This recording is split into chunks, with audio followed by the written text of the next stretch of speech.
अभी तो असली मंजिल पाना बाकी है, अभी तो इरादों का इम्तिहान बाकी है, अभी तोली है मुट्ठी भर जमीन, अभी तोलना पूरा आसमान बाकी है, अभी तोलना पूरा आसमान बाकी है। हेलो फ्रेंड्स, मेरे YouTube channel crack your mission पर आप सभी का हार्दिक स्वागत है।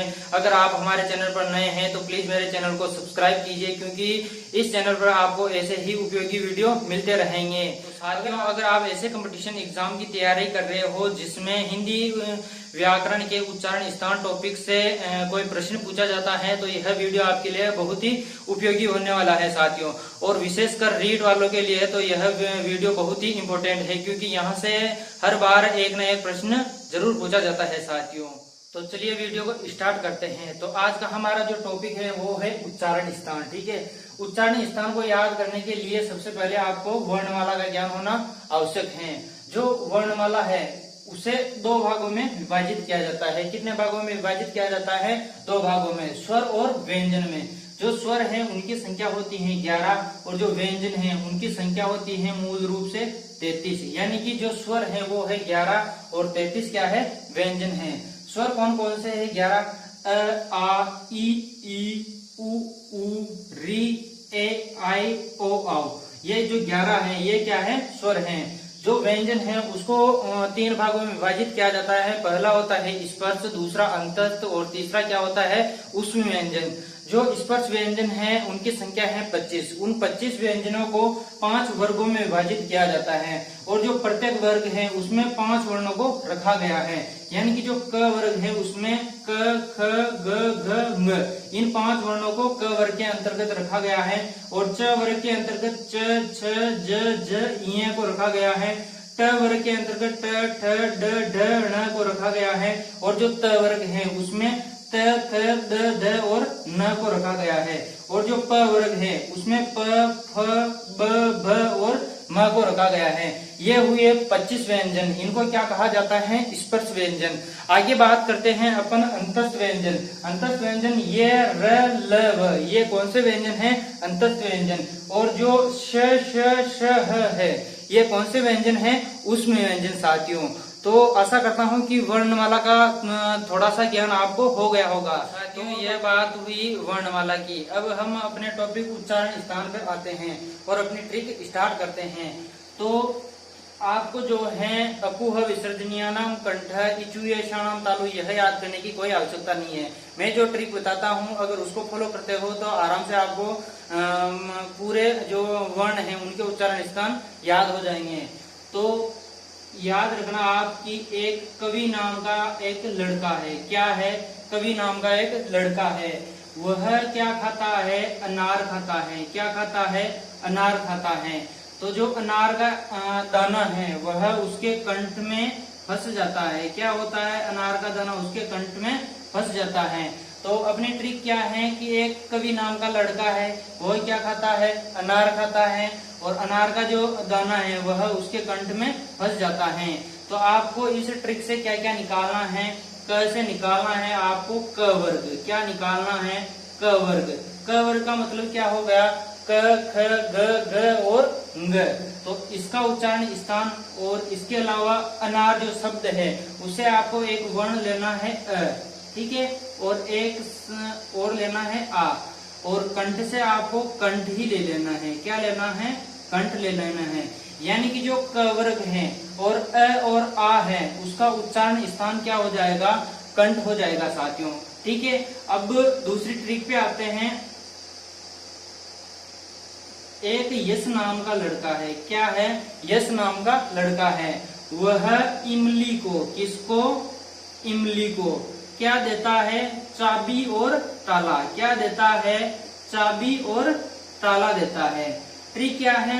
यश नाम का लड़का है, इमली नाम की लड़की को क्या देता है? चाबी और ताला देता है। तो इस ट्रिक से क्या निकल के आएगा कि ये और श, इसके अलावा ई और ई, जो इमली जो शब्द है उससे आपको वर्ण ई और ई वर्ण लेना है। ठीक है साथियों। और जो चाबी जो शब्द है उससे आपको क्या लेना है? च वर्ग। क्या लेना है? च वर्ग। च वर्ग का मतलब क्या हो गया? च, छ, ज, झ और य। और ताला से लेना है आपको तालु। ठीक है, तो इस ट्रिक से क्या समझ में आया आपको कि य, श, ई और च वर्ग, इसका उच्चारण स्थान क्या हो जाएगा, तालु हो जाएगा। क्या हो जाएगा, तालु हो जाएगा। अब बात करते हैं तीसरी ट्रिक की। कौन सी, तीसरी ट्रिक की। तो तीसरी ट्रिक है, एक ऋषि महोदय हैं, वह रीट की तैयारी करवाते हैं। किसकी तैयारी करवाते हैं, रीट की तैयारी करवाते हैं। किसे करवाते हैं, माधव को तैयारी करवाते हैं। एक ऋषि हैं, वह रीट की तैयारी करवाते हैं। किसको, माधव को करवाते हैं। ठीक है, इस ट्रिक से क्या निकल के आ रहा है, ऋषि से आपको री लेना है, ठीक है, और शी से आपको श लेना है, और जो री है, रीट है, उससे र और ट से आपको लेना है ट वर्ग। क्या लेना है, ट वर्ग। ट वर्ग में कौन कौन आ जाएगा, ट, ठ, ड, ढ और ण आ जाएगा। और माधव जो शब्द है उससे आपको रिलेट करना है मूर्धा। किससे रिलेट करना है, आपको मूर्धा शब्द से रिलेट करना है।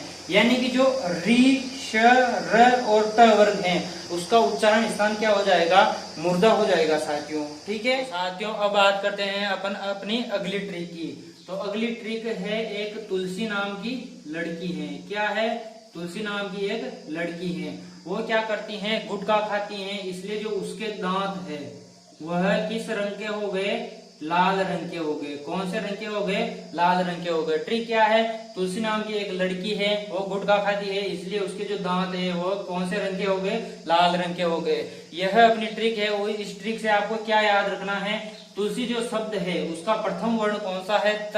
तो त से आपको क्या याद रखना है, त वर्ग। क्या याद रखना है, त वर्ग। ल से आप ल को याद रख सकते हो, और जो सी है उससे आपको क्या याद रखना है, श याद रखना है। दांत से आपको दंत याद रखना है। क्या याद रखना है, दांत से दंत याद रखना है। और जो लाल शब्द है उससे भी आप ल को याद रख सकते हो। यानी कि जो त वर्ग है और ल और स है उसका उच्चारण स्थान क्या हो जाएगा, दंत हो जाएगा। क्या हो जाएगा, दंत हो जाएगा। अब अपनी अगली ट्रिक है, एक उत्तम नाम का लड़का है। क्या है, उत्तम नाम का एक लड़का है। ठीक है, उसके जो ओष्ठ है यानी कि उसके होठ, उसके जो ओष्ठ है वो कैसे हैं, पतले हैं। कैसे है, पतले हैं। इस ट्रिक से आपको क्या याद रखना है, उत्तम नाम का लड़का है तो उत्तम जो शब्द है उससे आपको ऊ और ऊ यानी कि छोटा ऊ बड़ा ऊ दोनों याद रखने हैं। ओष्ठ से आपको लेना है ओष्ठ। ठीक है, और जो पतले हैं, पतले जो शब्द है उसका जो प्रथम वर्ण है वो क्या है, प। तो जो प है, जो प है उससे आपको क्या याद रखना है, प वर्ग। क्या याद रखना है, प वर्ग। प वर्ग में क्या क्या आता है, प, फ, ब, भ और म। तो जो ऊ है और जो प वर्ग है उसका उच्चारण स्थान क्या हो जाएगा, ओष्ठ हो जाएगा। क्या हो जाएगा, ओष्ठ हो जाएगा। अब इसके अलावा बाकी रहता है व। क्या बाकी रहता है, व। तो व से आपको एक शब्द बनाना है, व्यक्ति। क्या शब्द बनाना है, व्यक्ति शब्द बनाना है। एक व्यक्ति है वो कहीं घूमने जा रहा है। क्या करने जा रहा है, कहीं घूमने जा रहा है। तो वह जब रास्ते में चलता है तो वह क्या होता है, गिर जाता है। तो जो उसका एक दांत है उसके दांत से उसका एक होठ कट जाता है। क्या होता है, एक व्यक्ति है, वह व्यक्ति कहीं घूमने जा रहा होता है और रास्ते में चलता चलता वह गिर जाता है तो उसका एक दांत है उससे उसका एक होठ कट जाता है। उसका जो दांत है उससे क्या कट जाता है, ओष्ठ कट जाता है। तो यही अपनी ट्रिक है। तो व्यक्ति जो शब्द है उसे आपको व निकालना है। आगे क्या आ रहा है, वर्ण व। तो और दंत से आपको दंत लेना है। ठीक है, और ओष्ठ से क्या लेना है, ओष्ठ लेना है। ठीक है, तो वह जो है उसका उच्चारण स्थान क्या हो जाएगा, दंत और ओष्ठ हो जाएगा। आपने संस्कृत में भी पढ़ा होगा वकारस्य दंतोष्टम, यानी कि जो वह है उसका उच्चारण स्थान क्या है, दंतोष्टम है। ठीक है, तो साथियों ये थी उच्चारण स्थानों से संबंधित ट्रिक्स। आशा करता हूं कि यह ट्रिक आपको समझ में आई होगी और स्वर व व्यंजनों के उच्चारण स्थान भी आपको याद हो गए होंगे। तो कमेंट करके बताइएगा कि यह वीडियो आपको कैसा लगा। अगर यह वीडियो आपको अच्छा लगा तो प्लीज इस वीडियो को लाइक कीजिए और ज्यादा से ज्यादा इस वीडियो को शेयर कीजिए।